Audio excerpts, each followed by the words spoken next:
Hey everyone, welcome back to my channel. I, 39, was set up with my wife, who is 40, by a mutual friend. The friend in question was her best friend, while I knew her because I was good friends with her brother and her to an extent. Despite being in similar circles, the two of us had never met or even knew of each other. At the time, I was going through a bit of a dry spell when it came to dating, so I decided to accept the blind date because why not?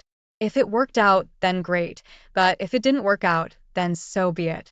I'd move on with my life, and the woman I was supposed to be going out with would as well.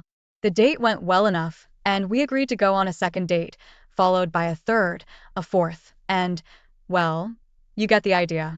Admittedly, it might have been a bit of a whirlwind romance, because the two of us were considering marriage as early as 6 months in. I know it sounds crazy, but the two of us got along well. We had a lot in common, and never once did I feel forced when having a conversation with her. It always came naturally to us. So, when I decided that I was going to propose about 8 months in, it didn't seem to be a surprise to anyone. My family was a little hesitant at first and asked me if perhaps this wasn't too rushed, but at the very least, they were supportive of me. The same went for my wife's family. After we got married, we moved into a house my family was nice enough to give us. It had been in the family for a while, so it wasn't like we were rich or anything.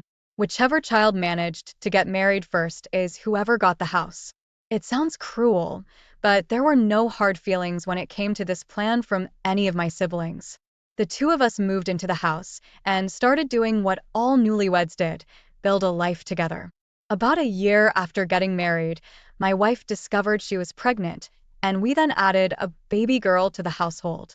Newborns can add a lot of stress to a relationship, and our daughter did, but we were managing to make it work, just like we were in our whirlwind romance to marriage.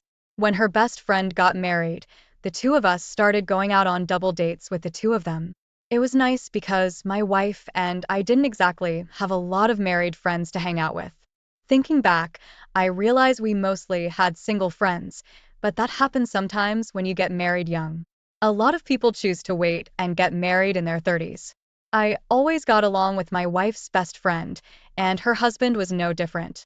Like us, they seemed like a great fit. They wanted a family, but weren't going to try yet because the two of them wanted to focus on their careers first. For the first few years of marriage, things seemed great. I don't think I even realized something was off because my wife was so good at saving face and keeping up the charade. Looking back at it now, I realize that this is the case. The one who pointed it out to me was my wife's best friend. She came to me one day, saying that she noticed her husband being very secretive lately. When she spied on him, she realized that the person he was talking to was none other than her best friend and my wife. It was hard to tell what they were saying most of the time, but she did hear a few inappropriate things come out of her husband's mouth, followed by a giggle from my wife on the other line. I didn't want to deal with it at first, and tried to come up with a bunch of reasons or excuses why she could have heard what she heard. The problem is, I couldn't come up with anything logical to explain what my wife's best friend was telling me. I decided to do a little spying of my own, and came to the same conclusion as my wife's best friend did. We decided to talk to our spouses separately, because it was the easiest way. I asked my wife first if she had something to tell me. When she acted confused, I pressed her about having an affair, and then dropped the bomb that I knew who she was having an affair with too. At first, she tried to say that her own best friend was just trying to break up her marriage, and was jealous of what we had. I told her she thought her husband was having an affair with her as well. We both had suspicions and had enough circumstantial evidence, as you will, to make eventually, my wife admitted that it was the truth. She had been having an affair with her best friend's husband for the past year. I was floored by the confession because I couldn't believe it had been going on for a year, and I had no idea this was the case. I didn't talk to my wife for a week. There was no forgiving her, but I was in a state of shock. Once the shock wore off, I told her we were over. She seemed sad. However, I doubted it was genuine. When I checked in with my wife's best friend, she said she was also going through with a divorce. Her husband seemed almost happy. So, the two of us divorced our cheating spouses and let them be together. I ended up keeping the house in the divorce, as well as primary custody of our daughter. My ex-wife moved in with the ex-husband of her best friend in the same house they used to share. The best friend didn't care because she wanted nothing to do with him and needed a clean break. Even when she moved out of town, the two of us kept in contact with one another. It was safe to say we were becoming good friends. My ex-wife and her had no further contact with each other, which was for the best. I only talked to her about our daughter because I didn't want her in my life any more than she had to be. One might think that because my ex ended up married to her AP and had an instant house, things were great. No, that was not the case at all. She ended up having two more kids with the AP in 3 years. Turns out the best friend not having kids with him was a good idea because the AP did nothing to help with them. To make matters worse for her, he was cheating on her. My daughter only went over there every other weekend, so thankfully he wasn't exposed to that chaos a lot. Besides our daughter, I had no communication with her, but she did try to get me to help me out with her two kids because she knew how good of a father I was to our daughter. These kids were nothing to me. They were hers and her AP's children, so I told her basically that it was her problem and she had to deal with it. Her former best friend thought this was hilarious when I told her. My ex was desperate, but she made her bed and it was time to lie in it. Opie, the first thing I have to say is that your ex-wife has some audacity to turn around and ask you to help with her two younger children. They might be your daughter's younger siblings, but they are nothing to you. Not to be cruel or anything, it's just the fact of the matter. She thought the two of them were going to live happily ever after when little did she know that she could have had a happy ending with you. Just keep parenting your daughter to the best of your ability and being there for her. Trust me when I say that she will appreciate it more than you can know. Your ex-wife is just going to have to deal with having two kids with a deadbeat who won't help and cheats on her. Her former best friend dodged a bullet by not having kids with the guy. If she had, I bet dollars to donuts, she would have ended up in the same situation as your ex, and obviously that's not a great situation to be in. Now, let's get into our next story for today.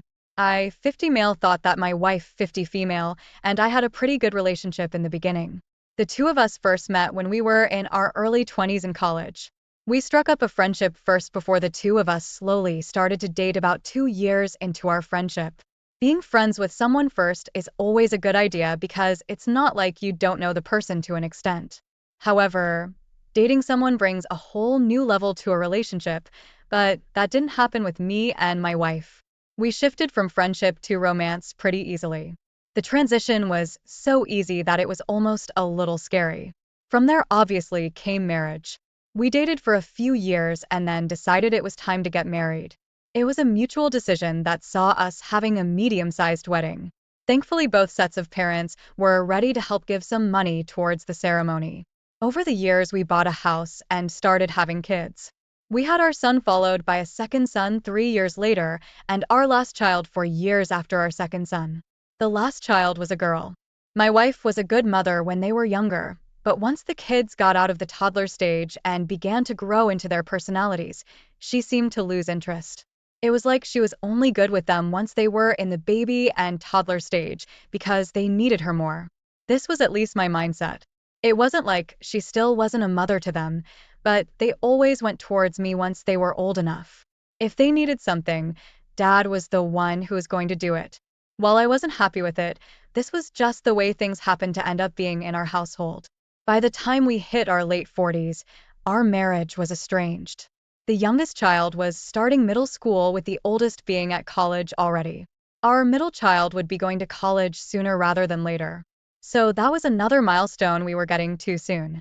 I couldn't remember the last time my wife and I even had a date night, let alone were intimate with each other. Still, when we got married, I said for better or worse, I was going to stick it out no matter what. One day I asked my wife if maybe we could consider counseling, but she brushed it off saying it wasn't needed.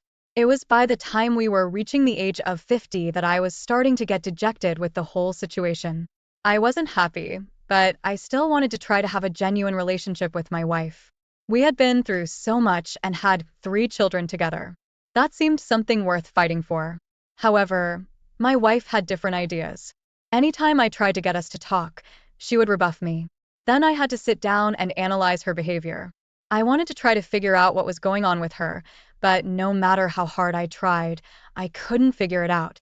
The one to figure out what was going on with my wife was our middle son. He took me aside one day and told me that he had been out running an errand when he saw my wife, his mother, kissing another man just out in the street. We lived in a city and not a small town, but it wasn't that big. There was still the chance of someone seeing them. For example, our literal children. That didn't seem to matter much to my wife. When I got a chance, I confronted her about it and even went to show her a video my son took when she started to deny it. This was when she got quiet. I asked her if she loved me anymore, and she said she fell out of love with me a long time ago. To say I was devastated was an understatement because I loved her. Even after all we had been through, I still loved her a lot. However, now that she had broken our vows, I saw no reason why I had to stick to them. It was for better or worse until someone stepped out of the marriage.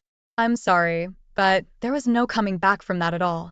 When it came to the kids, I wanted to tell them all at once that we were getting a divorce.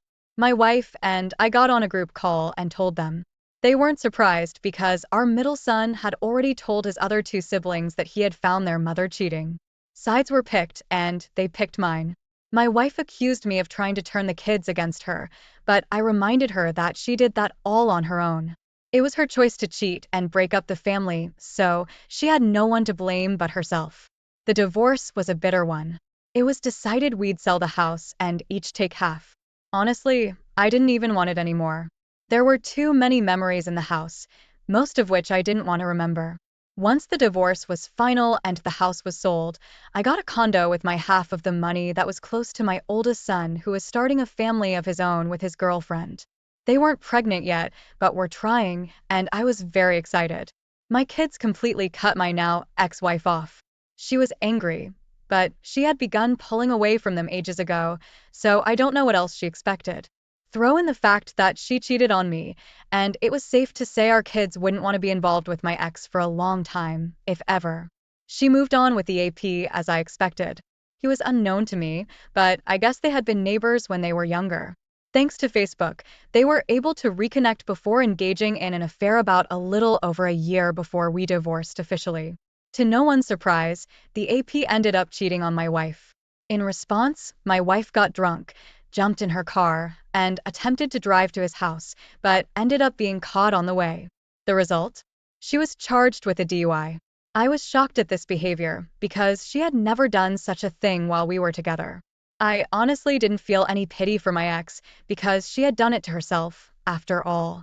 All of this she had done to herself. Her parents ended up bailing her out, though she did attempt to ask our children and even me. We all refused. Calling my ex-in-laws was the last resort because they were very judgmental and would hold it against my ex-wife. She ended up getting off with a slap on the wrist since it was her first offense, but the fact that it happened in general was embarrassing for her. Again, I was done with my ex-wife, so there was no sympathy for her. My ex had chosen her AP over her children, and that was just how it was going to be. When our son and his girlfriend finally did get pregnant and have a child, she attempted to show up at the hospital. I had no idea how she found out, but it was a shock to see her there. In a matter of seconds, she was shooed away and shouted the entire time she was being led out of the hospital. Thankfully, neither our son nor his girlfriend were aware of the encounter, which I was grateful for. Maybe if she seemed genuinely sorry for her behavior, our son would change his mind, but until then, she would not see our grandkid.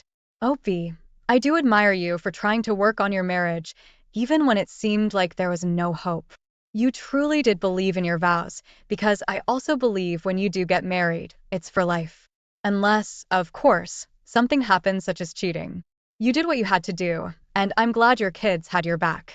It's a shame that your son had to see his mother cheating on his father, as well as go on to tell you what had happened. No child should have to tell their parents such a thing. The DUI serves her right. Perhaps she was going through some midlife crisis which caused her to act like this. Or it could have always been there, and it just took a situation like this for it to come to light. Overall, keep doing what you're doing. Also, congrats on your new grandchild. I wish you and all your family the best. take the time to heal, because eventually, things will get better. Here is my story.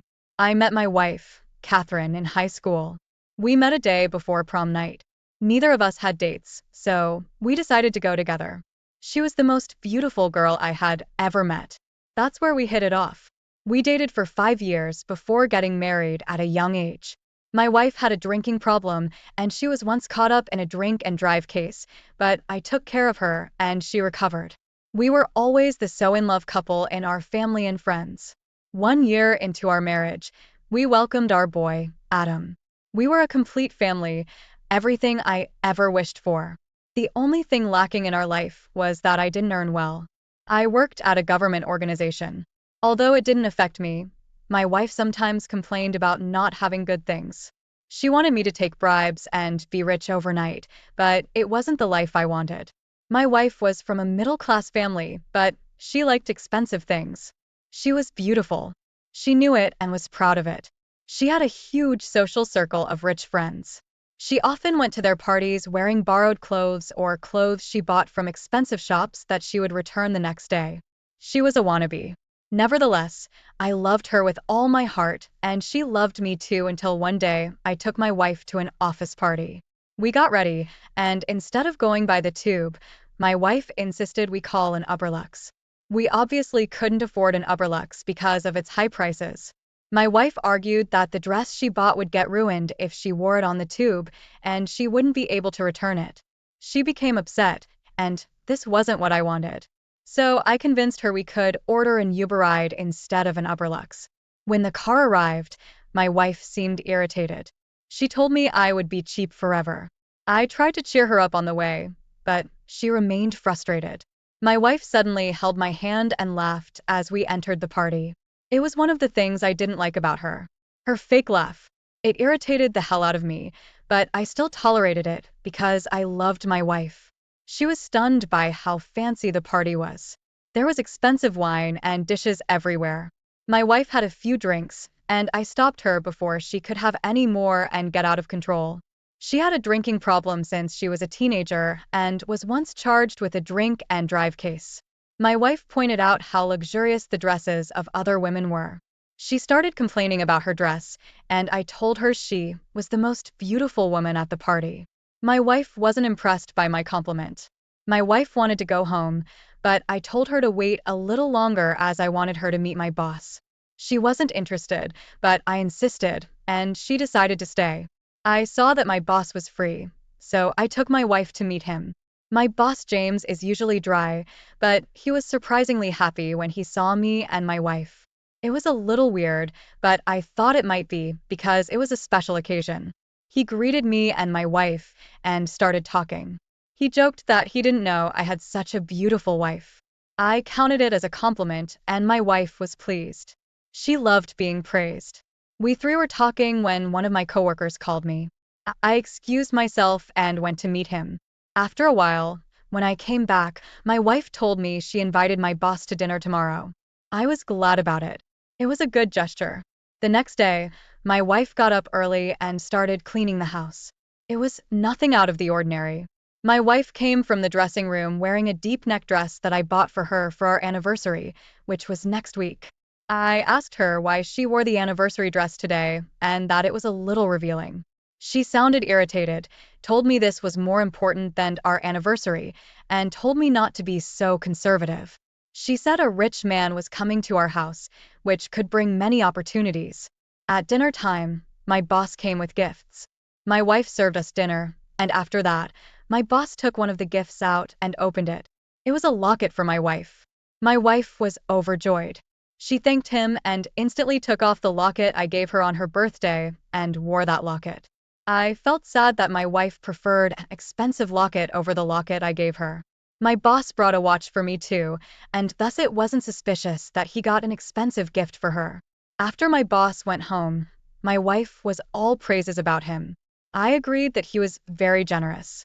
My wife was always around our son during the daytime and only went out when I was home to care for him. On our anniversary day, I came home early to surprise my wife. When I entered my house, I saw that nobody was home. I thought my wife and son had gone to the park or something. I sat down to drink a glass of water when the bell rang. I thought it was my wife and son, but when I opened the door, it was my neighbor with my son. She said that she had to go somewhere, so she had to bring him back. I didn't know why he was at my neighbor's house in the first place and where my wife was. After thanking the neighbor for having him, I closed the door and asked my son what was happening. He told me that my wife was going out for a few days and leaving him with the neighbor. It was a little suspicious. When my wife came home, I asked her about this, and she replied that she was planning a surprise for our anniversary. I was revealed and asked her what the surprise was. She seemed a little irritated and told me it was dinner. We both got ready and went for dinner. I was shocked to see that it was one of the most expensive restaurants in the city. I told my wife we couldn't afford this, but she hissed at me not to create a scene here. I silently went in with her. My wife went in and asked the receptionist for a table of two under the name Catherine. The receptionist reconfirmed that it was Catherine and James. My wife started acting a little weird. She was irritated and said it was under Catherine and John. The receptionist checked and told us there was no reservation for Catherine and John. My wife went out hissing about how bad the customer service was without saying another word. I told my wife it was okay, and we ate dinner at a local restaurant. My wife didn't say a word during it. A few days passed and my boss started visiting my cabin often. He seemed to be happy with my work.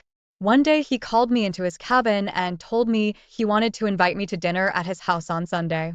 I was surprised because my boss had never invited anyone to his house. I accepted his invitation. When I told my wife about the invitation, she became really happy. She seemed as if Cinderella was invited to the ball only if I could understand. It was finally Sunday and my wife and I got ready. My wife insisted that we don't take our son because he might break anything. I wanted to take him and go as a family, but my wife argued. So I gave up and asked a neighbor to take care of our son because I couldn't afford a nanny. Upon arriving at his house, my wife got out of the car and started walking. When I tried to hold her hand, she brushed me off. I thought that she was upset about the anniversary dinner. My boss warmly welcomed us. My wife and my boss talked through the dinner. I was a little quiet because I'm an introvert, but this behavior wasn't unusual because my wife is an extrovert. During the dinner, I got a call from my mother. I couldn't hear her, so I went to talk to my mother. It took me a while, and when I returned, I saw my boss's hand on my wife's face. I stood there shocked. Then my boss looked at me and said my wife had something in her eye. He said it so casually that I had no reason to doubt it. After the dinner, my boss offered my wife a job at our office. He said that she was the right person to be his assistant. My wife agreed to it. It was a little weird because my wife had never wanted to work. My wife started working at the office and we put our son in a daycare. I was happy to see my wife at work, but she usually ignored me. I thought it was because of work as she has never worked. A few weeks passed and my boss promoted me. I was happy with my promotion, but it meant that I had to be in another office. For the first few days I used to come to pick up my wife, but then she insisted she would go home by herself. One day I decided to take my wife out for lunch during lunch break. I went to her office, but she wasn't there. When I asked the senior assistant where my wife was, she told me that my wife had gone out with my boss. I called her, but she didn't respond. I asked the senior assistant if they attended a meeting, but she said there was no meeting. Out of nowhere, I remembered that we both usually keep our location on so the other one knows. It was my wife's idea. I checked her location, and it showed that she was at my boss's house. I got a little suspicious. I went there, but the security didn't let me in. I told them to call my wife, and after several minutes, she came out and looked at me as if she had seen a ghost. I asked her what she was doing there. She told me that some paperwork needed to be done. I then noticed that a few buttons on her shirt were unbuttoned, and at that moment I knew that my wife was cheating on me. I told her we needed to go home, and she followed me. On our way home, I kept thinking about everything that had happened, and it all made sense now. She told me she had to go to a meeting with our boss out of the city today. I wanted to lash at her, but I had other plans. I wanted revenge. I kept calm and said it was okay and that I would take care of our son. When we went home, my wife went straight to the washroom.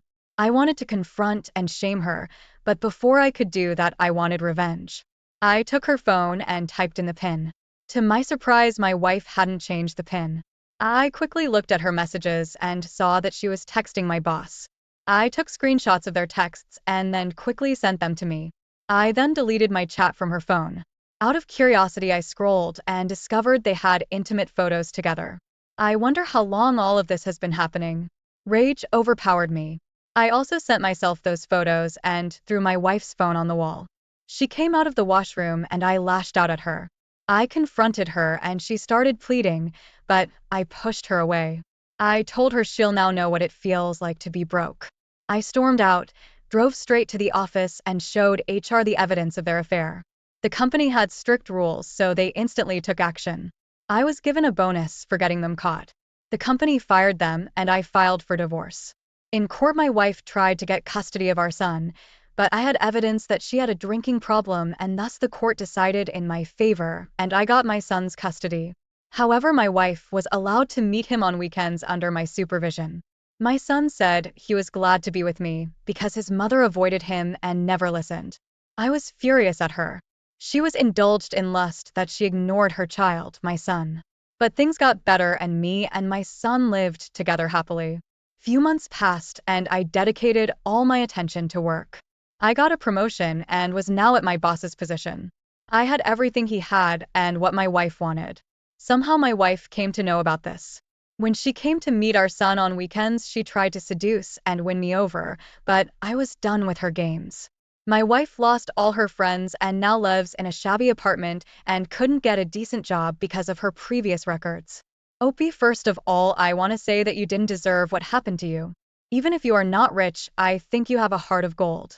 You tried to please your wife, but she was never happy. She seems to be an ungrateful woman who will never be satisfied. You should have known that she was cheating on you when she made that reservation, but as it said, love is blind. Your revenge was epic. She deserved to be thrown back into her darkness. Thank you for sharing this great story with us. I wish you all the best going forward. Thank you all for taking the time to listen to today's story. If you enjoyed listening, please feel free to like and subscribe if you haven't already. Also comment below with your thoughts on what happened. Hey everyone, welcome back to my channel. Today's story is one you won't want to miss. My girlfriend, 36, admittedly had a thing for older men. I, 49, was surprised she came onto me at a bar one night, after I'd worked all day at my construction job. We started talking, and I couldn't help but see the good in her that she wanted me to see. She had a son who was 16 at the time. His father left them suddenly when he was just 9 years old, so he had very little faith in any man to become his father figure. I fell for this boy because I, too, grew up without my father. I wanted to be there for him, even before I met him. My girlfriend and I started dating, so shortly after that, I met her son, Chris. He was definitely resistant to getting to know me, but wouldn't tell me why right away. After 1 year of failed attempts at bonding, he finally told me I wasn't going to be around long enough for him to trust me. I told him I didn't intend on leaving and wanted to be someone he could look up to. I didn't tell him, but I really loved his mom already. Then he told me it wouldn't be my fault when our relationship ended. I was confused. I asked him what he meant, and he said his mom had 5 boyfriends since his dad left. I was surprised, but still not completely deterred. Maybe those men weren't suitable to be a father example.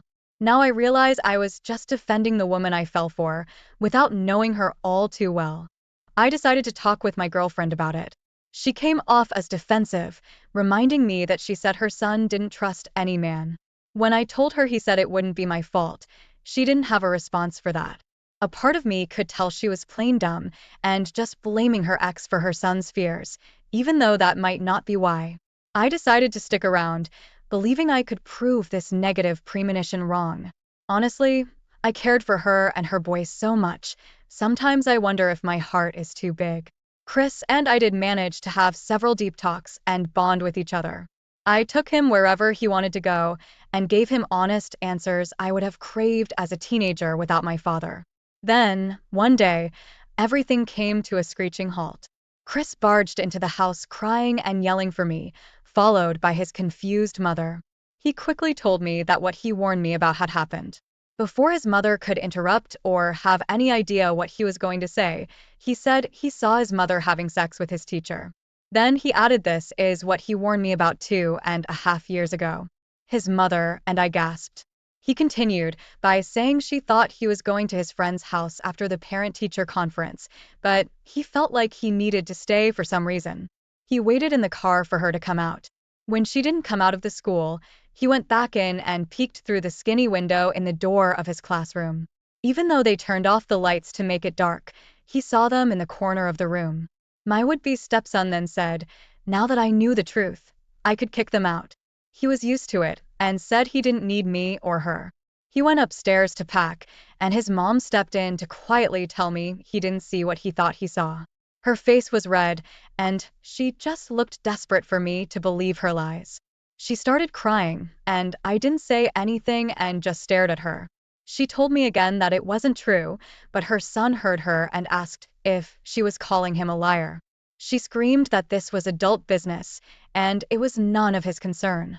He screamed that it was his concern, because she was taking away any chance he had to find a father or a home. I said her son is telling me he saw something that would make him have to leave me and his home. I'm likely to believe him over her. Her son then said I should trust him, because he would never want to marry a woman like his mother. She screamed when she heard him say that. She was just beside herself, collapsed onto the floor. I told her she needed to get out of my house, and we were done. I wished her luck finding another place to live. I went upstairs and told Chris that if he ever needed to come to my house, my door would be open. He also had my phone number. He was about to be 18, so if he sought my company, his mother wouldn't be able to do anything about it. They left in a packed car, and she found them a new place to stay, but it was with a creepy stranger. When Chris turned 18, he moved in with me. It was an incredibly happy day for us, but not so much my ex. She hated it. She tried to say it couldn't happen, but it most definitely could and did. I acted as his father and continue to while he lives on campus. It's a relief that neither of us depend on his mother. He still keeps in touch with her, but he's learned to keep his distance emotionally after all the instability she put him through. I guess karma hits hard though. After Chris moved in with me, she was diagnosed with an STD that is hard to ignore or manage. She also had another baby at the age of 41. I'm pretty sure she doesn't know who the father is. Speaking of that, per Christopher's request, we submitted a complaint to the school board about the teacher that slept with his mom. Our letter was taken very seriously by them, so the teacher was fired immediately. They asked Chris if there was anything else they could do, but he was happy with that. I didn't care what his mom was up to anymore, because she wasn't much of a loss. I was glad I got to keep Chris in my life though, so maybe everything happens for a reason. Oh, B, you might have a point there. Everything could happen for a reason. Maybe our only obligation in life is to take what we can learn from experiences. Life is a balance of caring for ourselves and others. Some people honestly don't deserve our love, because by trying to love them, we would only be sacrificing ourselves. Never allow something or someone to stay in your life if it's discouraging you. Communication allows for relationships to prosper, but if a person lies and cheats without regard to their spouse, they are communicating that they don't value them. Find someone else and never look back. This woman's actions, especially as a mother, were despicable. I am so glad you and Chris worked together to free yourselves from her. She'll never be able to maintain healthy relationships if she doesn't change. I wish you and Chris the best of luck in life. Thank you for sharing this story. Now, let's get into our second story for today. At the time of this story, I was a private investigator for 20 years. I'd been divorced once and really just wanted to meet someone to love and retire with. When I met my girlfriend one random night at a bar after work, I thought I started falling for her too fast. I kept reminding myself to take it slow and made sure this is the woman I want to be with, because if heartbreak can be avoided, it should be. The problem was she was also moving too fast. She said she lived with her parents and they had a good relationship, which made me wonder why she wanted to start sleeping over for several nights in a row. She said it was because she was head over heels for me and I felt the same about her, so it was hard to argue. While she slept over one night, she asked me if the security cameras in my home recorded all the time. I laughed and told her they haven't worked since day one. I just went to all that trouble to get them up there, that I never felt like taking them down. This was actually a lie. The cameras did work and recorded all the time, but her question made me nervous. After all, I was a private investigator, and if there was anything she tried to get past me, I was going to find out. It was probably just a month after that I gave her a key to my apartment. I told her I didn't want her there unless I was there, after work or on days off. She agreed right away and was really happy I trusted her with my key. The next day, I was at work and the cameras caught her in my home. She looked around sheepishly, but eventually started getting food out of the fridge and watching television. She looked so happy and cute, even though I was kind of upset that she completely disregarded what I said. I decided to watch her for a while longer without telling her I could see what she was doing. Before I knew it, we'd been together for 2 years. During that time, I'd watch her at the apartment without her knowing. She was adorable, but she did start acting funny. By now, she had moved in. After being together for just a short time on the grand scale of things, she started to get short with me. I did my best to stay on good terms, but it was becoming difficult. It was while I was having doubts that her sister randomly called me on Facebook. She was known for starting drama, so I was hesitant to answer, but I'm glad I did. She warned me that her sister might take advantage of me. I asked why, and she said it's because she can change her mind suddenly. She added that my girlfriend never lived at their parents' house as an adult, and they didn't have a good relationship. When she met me, my girlfriend was sleeping wherever she could, mostly her car or a friend's house. This was a little unsettling, but even with her acting funny, I reminded myself that her sister could just be starting drama, so I did not need to break up with my girlfriend. I thought we could work through this, or whatever happened in her past. I knew she didn't want to break up, because otherwise she would have just left me, right? Wrong. Instead of breaking up and losing her place to live, she found it easier to go behind my back. At work, I got a notification for the camera. I actually didn't mean to click on the notification, but my giant thumb did. The app opened as I tried to close it, but then I saw my girlfriend bringing another man into the apartment. I couldn't believe what I was seeing, but I still left for home right away. I walked in on them trying to hide. I pulled AP out of the closet I saw him go in, while she put on her panties. He ran for it and apologized to me. My girlfriend was just sobbing and said that he was just supposed to give her a nude massage, but nothing else. I told her to quit it. I knew she didn't think she'd be caught, but the cameras worked the entire time she lived here. Her jaw dropped, and she actually tried to blame me for lying to her. I told her she was stupid and cruel for doing this, and I wanted her out of my house. She begged me for another chance, and admitted she was wrong for blaming me at all. I told her I still didn't believe she knew how serious this was. I would never be able to trust her again, and I should listen to her sister's advice right away. My girlfriend assumed I would never find out about this. It's thanks to my cleverness and a little bit of luck that I did. I told her again to get out, and she did, because she ruined it. I wanted to share this story for other men, or anyone going through this betrayal. It's exhausting, but it's not impossible to get through this. Just stay persistent, and remember what you need to do for yourself. Since all of this happened, I have married a different woman, and we've been together for 13 years. Turns out there was a reason I didn't ever feel ready to propose to my ex-girlfriend. I was meant to find the next woman. Opie, I am so sorry your girlfriend tricked you into wasting time with her. I am so glad you accidentally opened the app and saw what she was doing. As an investigator, you must have luck on your side. Your girlfriend was unfathomably stupid for bringing a man to your home after you supported and loved her. I have little faith in her ability to compromise or communicate in a relationship between two mature people. I am so relieved you got out of this and found the opportunity to meet your wife. Thank you all for taking the time to listen to today's stories. If you enjoyed listening, please feel free to like and subscribe if you haven't already. Also, comment below with your thoughts on what happened. Hey, everyone! Welcome back to the channel. Today's story will leave you speechless. I was going to post my story on Reddit, but after reading over some of the comments, Reddit is full of assholes. YouTube recommended one of Tony's videos, and it just so happened that the posted thanked Tony for allowing him to share his story. Now I am sharing mine. I have to honestly say, I didn't know nurses had this type of reputation. Well, my wife and I have been married for 6 years, and she is 28 and I am 29. We delayed having kids because she wanted to focus on a career as a nurse. After graduating college, she went and got her nursing degree. She landed a spot at the hospital, working 12-hour shifts, about 3 to 4 days a week. Meanwhile, I was slowly taking over my dad's lawn business. My wife was a hustler. When she wasn't working at the hospital, she had a little side hustle of running errands for people.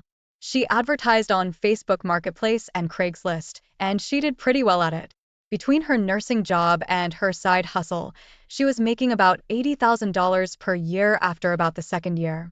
But soon after she had a burning desire to get out of nursing to run her errand business full-time, it was really taking off. Well, one week she had some vacation time from the hospital and she made the decision to do her side hustle for a week straight. That turned out to be a crazy experiment. She made more money that week than she made last month working at the hospital. So as time goes by, everything is going well. Bills are being paid with no issues. We get along, we travel a little bit more about our third year being married. I started to notice a slight shift in her behavior towards me. She started to talk down to me a little. I didn't understand it, but came to realize that maybe she was just stressed from her job at the hospital and her business. I didn't put too much thought into it, but one day she had an outburst. Don't know what set her off, but I cursed her out and told her to stop talking to me like that. We were at odds with each other for a few days after I really couldn't understand her behavior. I wasn't the type of man to stay mad at my wife. If we got into an argument or some type of disagreement, but my wife was the opposite. Her communication skills with me, her husband was in the toilet, but everyone else amazing. And this was the start of our dead bedroom for the first 3 years. Our sex life was on point. I initiated, she was ready, and vice versa. But now I can't even get her to give me a kiss. Good night. Something we have always done. Well, one night I made plans to take her out to dinner. I sent a text like 3 hours before she was supposed to end their shift at the hospital, but she didn't respond. I called and it went to voicemail about 3 hours later. She responds. And her response was, I am still working. That was it. No, I will text you later, or I will call you later. Nothing. At this point, I was at my wit's end. I didn't know where to turn. So I called a good friend of mine and told him what was happening. He said, it sounded like she may be stressed a little, or maybe even distracted. I asked him what he meant by distracted. He said, women don't all of a sudden, just out of the blue, stop interacting with their partner. Something is going on with her. Something or someone may have her stressed or distracted. So after that conversation, I really tried to talk to her, but it just seemed she didn't have the desire to talk to me no matter what I tried. Well, things came to a head when she was supposed to get off work at around 8 p.m. I reached out to her via text and I called her, but she didn't respond at about 2:47 in the morning. She comes strolling and drunk off her ass. I let her have it. Then I went back to bed. She slept in the other room, reeking of alcohol. The next morning, she comes strolling into our bedroom, apologizing, starts messing with me, and I give in, and we were intimate. I thought to myself it was about time, but I still had this weird feeling in my gut that something was going on with her. Strangely enough, this behavior of hers continued for about a month. Then it shifted again. And I was done after that. I started paying closer attention to her. And the most surprising thing is her phone uses didn't increase more than it already had. I mean, she was talking to people from Facebook and Craigslist mostly, but I didn't see her on her phone late into the night. Whenever she put her phone on the nightstand, she usually didn't pick it back up until the next day. Fast forward a few days, and she pulls the coming in late crap again. And she was drunk, but kept my cool this time. And then she tried to initiate sex. I turned her away. I went to work the next day and did some research on how I can track her movements. So I came up with the idea of using a GPS tracker so I can see what she is up to when she leaves work. Well, a few weeks after installing the GPS tracker, I found out what she was doing. She would leave work, then travel to a commercial building. It looked as if they had many, many offices, and my wife had office space in this building. I thought, what the hell does she need office space for? Why is she keeping this from me? Anyway, she was cheating on me. That's why she was keeping it from me. Let me tell you how in the back of the building, there was a door and one window to each one of the offices. I saw a man go in her office from the back 4 different times. One time, he came out of the office and they kissed. And that particular night, I was dressed in black, wearing a hoodie. I got close enough to see there was a camera and a computer, and I had a hard time seeing. Lo and behold, I squinted hard enough and could see she was doing OnlyFans. I was shocked. Never would have guessed she would do OnlyFans. She was putting her clothes back on. And when she moved away to the side, I took photos of her computer screen, but I wasn't going to say anything to her. Over the next few nights, I staked out the office again. This time, making sure to get pictures and video of this guy, walking into the back of her office and kissing her upon leaving. Well, I went to work one day after staking out her secret office. I showed my dad what I uncovered and told him I was filing for divorce. And I asked him not to say anything to anyone. My dad gave me 100% support and told me to do what was best for me. And I told him right then and there, divorce is the only option for me. Filing for divorce was probably the most emotionally charged thing I have ever done in my life, but it had to be done. Over a few weeks, I opened up a few bank accounts and started moving out of the house we were renting without telling my wife anything. At this point, I stopped following her. I didn't need to. I had what I needed. I went to see an attorney and told them to file for divorce on the grounds of infidelity. I gave him the pictures I had of my wife kissing this guy at the back of her office. It's been a month since I uncovered her infidelity and her doing OnlyFans. I still haven't said anything. Kept on acting like a husband who still loved his wife, but I never slipped up and had sex with her. If I did, the courts could take that as forgiving her. I wasn't going to do that. I contacted the attorney and asked him if there was any way I and the process server can plan where I can meet him at the same time he is serving my wife the divorce papers. He indicated that it was possible. So I began keeping tabs on my phone daily to make sure I can meet the process server at the same time he is serving my wife. Well, about 3 weeks later, that day came. The process service sent me a text to let me know he was headed to the address. I gave the attorney, it was after 9 p.m. And that's what time she usually got to her so-called secret office. The commercial area was well lit. When he knocked on the door, my soon-to-be ex-wife came out. She took the envelope. When she did, she looked up and then I waved at her and blew her a kiss. The process server walked away, and my wife was just standing there in shock. I got in my car and left. She was still standing there. That night I went back to the house and got the rest of my things, man. She blew my phone up. I never returned any of her calls or text messages. It hurts so bad, but I have to try to not think about it. My dad and my friends on my support. And yes, I told them everything and they were in shock as well. On the day of the divorce hearing, my wife just sat there in tears. By this time I had grown a little indifferent towards her. I didn't care anymore. I just wanted this to be over. She didn't try for anything. She made enough money to support herself. The judge granted the divorce on the basis of infidelity. And that was that. On my way out of the courtroom, my ex-wife was crying so uncontrollably. The bailiff asked her if she was okay. We ended up walking out of the courtroom damn near neck and neck. Then, out of nowhere, she hugged me. She was still crying. I had to hold back my tears because I love this woman and she broke my heart. I hugged her back and then told her to take care of herself and walked away. I was living with my dad temporarily until I could afford a place on my own. I ended up going to therapy for a few months and that helped. Our lawn business is booming. We picked up a few new contracts and I am still healing from the divorce. It's been 2 months and my ex-wife sends me a text every single day. And in 2 months, I have not responded to either one of them. I would imagine I would need to change my number at some point. My ex-wife came by my dad's shop one day and dropped off a card. I wasn't there, but she asked my dad if he wouldn't mind giving it to me. I haven't opened it. It's still laying on my desk. My advice to anyone who is going through this, get some good support from friends and family. They helped me a ton. My name is Oliver, and this is a story I never thought I'd have to tell. My wife Lisa and I were what many considered the perfect couple. Married for 7 years, our lives were filled with love, laughter, and plans. We lived in a cozy house in the suburbs and everything seemed fine.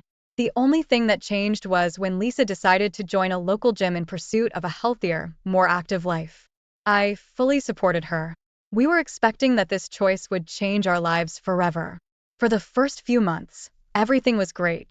Lisa was happier and more energized, and I was proud of her achievements at the gym.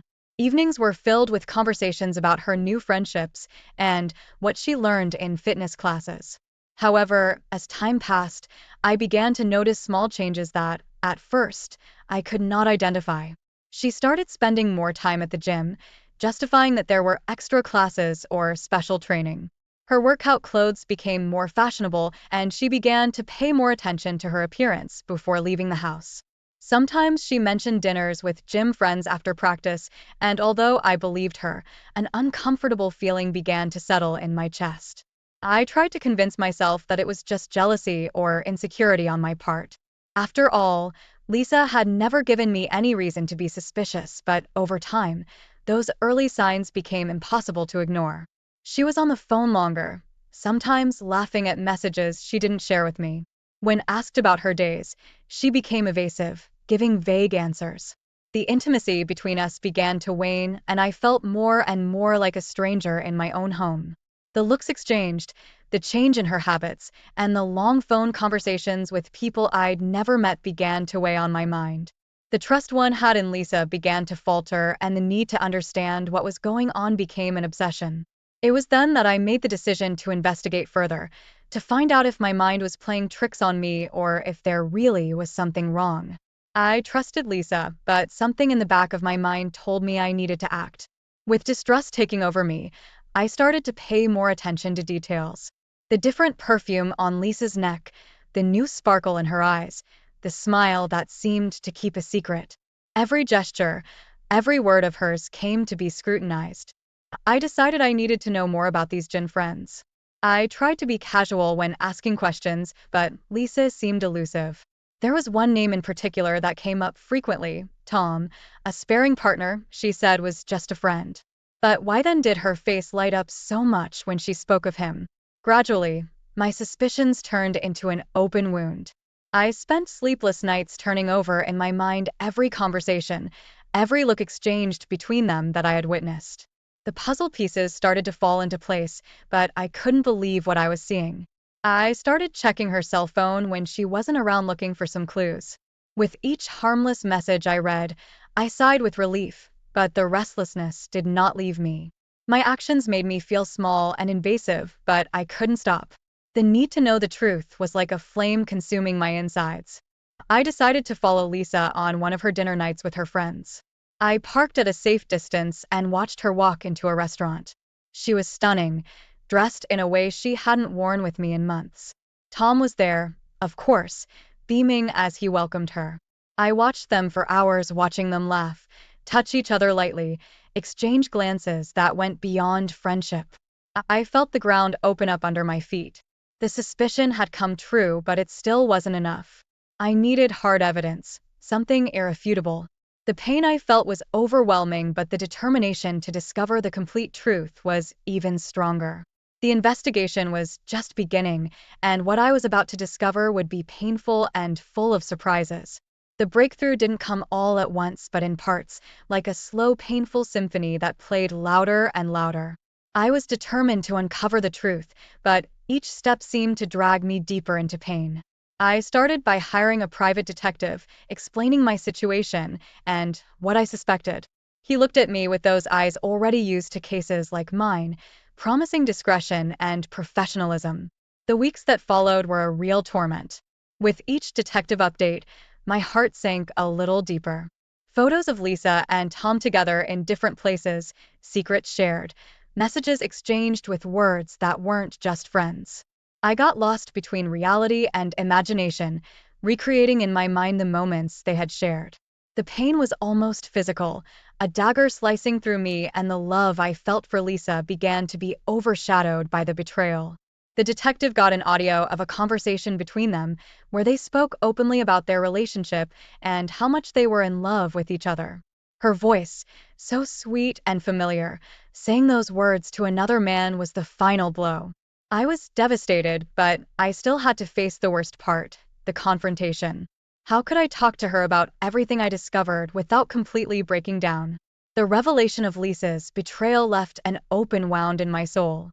I was devastated, lost in a whirlwind of anger and sadness. But as the days passed, a new emotion began to rise within me, the need for justice, a cold and calculated revenge.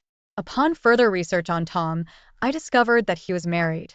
His wife, Sarah, appeared to be a loving and devoted woman, completely oblivious to her husband's treacherous character. I felt a twinge of sympathy for her, imagining the shock that awaited her. With newfound determination, I reached out to Sarah. Words were hard to come by, but I needed to tell her the truth. We arranged to meet at a cafe away from prying eyes where I could show the evidence. The look on Sarah's face when I told her was one of utter disbelief, followed by deep sadness. She looked at the photos and messages, each one like a stab in her heart. How could he do that? She muttered, tears streaming down her face. I trusted him. I loved him. Sarah, I know how you feel, I said. My voice filled with compassion. But we need to do something about it. We need to teach them a lesson. The flame of anger ignited in her eyes. She wiped away her tears and looked at me with determination. You're right, Oliver. They need to pay for what they've done. So we began to plan our revenge. Sarah and I became unlikely allies, bound together by a shared betrayal. We met regularly, exchanging information, working out a meticulous plan. We decided that revenge should be public, something that would humiliate Tom and Lisa and show the world their true nature. The perfect place for the confrontation would be the academy where it all began, a space filled with witnesses, including students, instructors, and administration. With evidence in hand, like photos and text messages, Sarah and I arrived at the gym at a busy time, determined to expose the betrayal. Adrenaline coursed through our veins, our hearts pounding with a mix of anger and nervousness. We walked into the gym and I spotted Tom and Lisa, laughing and talking as if nothing had happened. My blood boiled and I approached them with Sarah at my side. Tom, Lisa, I yelled, drawing the attention of everyone in the room. I have something to show everyone here. Their expressions quickly changed from surprise to horror as they realized what was happening. Tom tried to speak, but I cut him off by showing him the pictures and reading some of the text messages. This is the true face of Tom and Lisa, I exclaimed, a brazen and despicable betrayal. The entire academy felt silent, eyes wide, faces shocked. Tom advanced towards me, anger in his eyes. You had no right to do this here, he yelled, pushing me. I pushed him back and the situation quickly turned chaotic. Students and instructors were screaming, trying to separate us. Sarah was crying, while Lisa begged for everyone to stop. Academy security intervened, separating us. The manager appeared, demanding an explanation. Between sobs, Sarah told everyone about the betrayal with the evidence displayed for all to see. Tom turned pale, his reputation and image tarnished in front of everyone. Lisa felt humiliated too, her pleas for forgiveness ignored. It's over, Tom. Sarah screamed, her tears of pain evident. I'm going to get a lawyer. Our marriage is over. Tom and Lisa were kicked out of the academy, their names tarnished, their lives in pieces. Sarah and I left the place feeling a mixture of relief and sadness. The next day, as I was packing my bags, Lisa's crying and pleading sounds reached me. Lisa was begging, asking for a chance to explain, a chance to mend what was broken. Oliver, please listen to me. Lisa sobbed, kneeling down in front of me, her eyes red and puffy. I never meant to hurt you. I was confused, lost. I need you. I stopped, looking at the woman I once believed I loved with all my heart.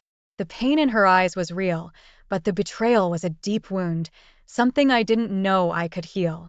Lisa, You destroyed everything, I said quietly with my voice shaky. I saw the two of you together in our house, on our couch. How do you expect me to forgive that? Lisa grabbed my hands desperately. I made a terrible mistake, but we can get through this, Oliver. We can rebuild. I'll do anything. I pulled my hands away, feeling a surge of sadness and anger. You should have thought of that sooner, I replied with my voice hard. I can't stay. I can't trust you again. With those words, I closed my suitcase and walked towards the door. Lisa fell to the floor, a scream of agony escaping her lips.